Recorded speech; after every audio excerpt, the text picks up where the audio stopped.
Oke, kita setelah tahu variabel penelitian yang mau digunakan apa saja, setelah itu kita bisa membuat model penelitian. Ya, nah kita tahu variabel yang digunakan itu kan contohnya dari kita mau menelitinya apa. Kemudian setelah kita cari artikel yang kita butuhkan, kemudian kita harus mungkin kita harus menambahkan variabel tertentu gitu ya dari artikel yang sudah kita baca. Kemudian kita dapat nih variabel yang digunakan itu contohnya ada 4 nih, ada kepuasan, kepercayaan, service quality, dan juga loyalty. Nah, masing-masing dari variabel ini kan punya perannya masing-masing, ya kan? Contoh saja ya. Di sini kepuasan itu sebagai independen. Kemudian kepercayaan itu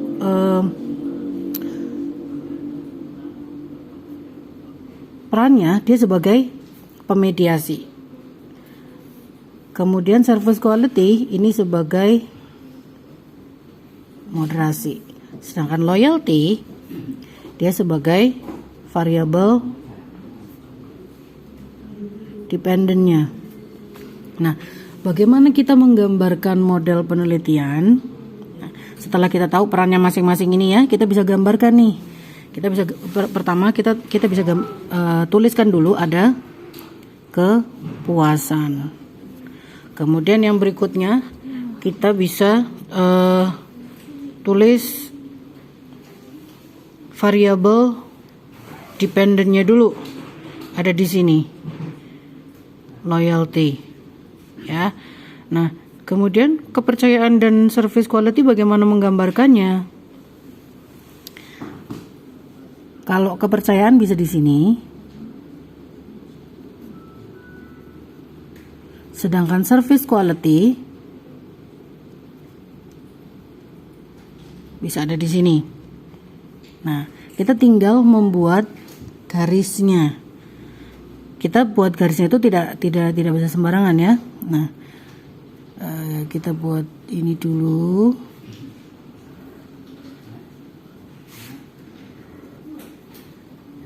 Nah, kita yang paling mudah itu dari variabel independen ke dependent. Berarti dari kepuasan ke loyalty. Kita bisa buat garis lurus. Nah, kemudian dia ini kan sebagai pemediasi. Pemediasi tadi gambarnya seperti apa? Dia ada di tengah-tengah. So, kita bisa buat dari kepuasan terhadap kepercayaan. Kemudian kita lanjutkan garisnya seperti ini. Oke. Kemudian service quality bagaimana? Nah, diingat tadi service quality ini sebagai pemoderasi. Jadi gambarnya adalah seperti ini. Oke. Nah, setelah kita dapatkan modelnya, maka kita bisa tuliskan hipotesisnya. Hipotesisnya bisa begini. H1 bisa kita tulis di sini ya, H2 dan seterusnya nanti.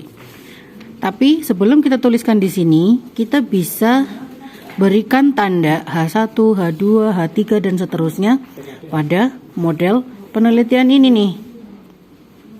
Ya. Katakanlah H1-nya itu adalah kepuasan terhadap loyalty. Bisa kita tuliskan di sini H1. Kemudian setiap tanda panah ini mudahnya lah ya. Setiap tanda panah ini bisa kita jadikan hipotesis. Ya. Nah, kalau semisal kita lihat dari sini peran kepercayaan sebagai pemediasi, maka dia bisa dijadikan H2. Kepercayaan, memediasi, hubungan kepuasan terhadap loyalty. Nah, terus kalau kita lihat lagi dari variabel yang digunakan ini, karena ini service quality sebagai pemoderasi, maka kita bisa buat dia sebagai H3. Nah, kemudian yang ini bagaimana? Apakah dia bisa dijadikan hipotesa? Bisa. Jadi si kepercayaan ini bukan hanya sebagai pemediasi, tetapi dia juga bisa sebagai independen.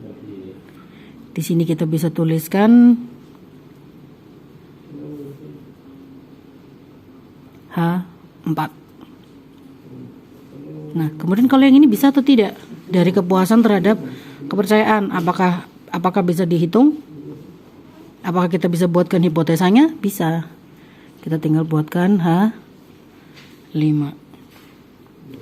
Jadi, si kepercayaan ini, dia perannya itu bukan hanya sebagai pemediasi, tetapi juga bisa sebagai independen.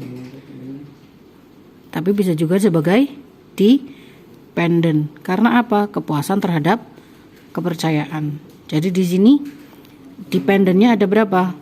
Secara tidak langsung dependennya ada 2, yaitu kepercayaan dan loyalty. Nah, semisal kalau ada pertanyaan, lah Bu, berarti kalau H4 dan H5 dan H5 ini tidak dihitung boleh atau tidak? Boleh, silahkan. Tergantung dari kebutuhan kalian. Apakah kalian harus menganalisa juga hubungan antara kepercayaan dengan loyalty? Apakah kalian harus menganalisa hubungan kepuasan terhadap kepercayaan? Kalau iya, kalau kalian memang butuh dan sesuai dengan penelitian yang sebelumnya atau memang sesuai dengan penelitian kalian, maka ini boleh. Tapi boleh juga tidak, tergantung dari keperluan kalian. Ya. Nah, bagaimana cara menuliskan hipotesanya? Oke, yang pertama H1 ini tadi apa? Kepuasan terhadap loyalty, kan? Nah, cara menuliskannya adalah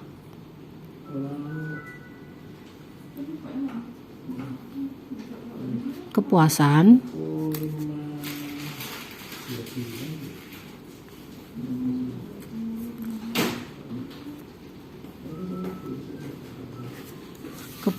berpengaruh positif terhadap loyalty atau loyalitas. Ingat, yang namanya hipotesa itu adalah dugaan. Nah, dugaan kita di awal itu adalah kepuasan itu berpengaruh positif terhadap loyalitas. Terus kalau semisal nanti ternyata hasil penelitiannya tidak berpengaruh atau berpengaruh negatif, jadi H1-nya bagaimana? H1-nya tertolak gitu. Atau tidak sesuai karena tidak sesuai dengan dugaan kita di awal. Oke. Kemudian H2 ini apa tadi? Ini. Anggap ini tidak ada ya. Anggap kita tidak buat ini. Anggap saja kita tidak buat H4 dan H5. Kita buatnya adalah H2. H2 ini berarti dia kepercayaan sebagai pemediasi. So, hipotesanya adalah kita bisa menuliskannya gini. Kepercayaan memediasi hubungan antara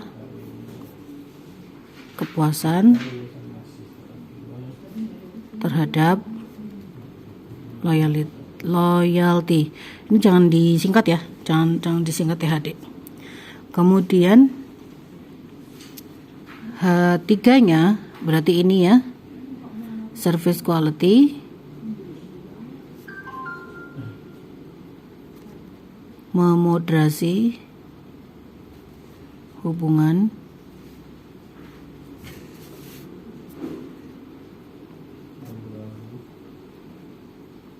antara kepuasan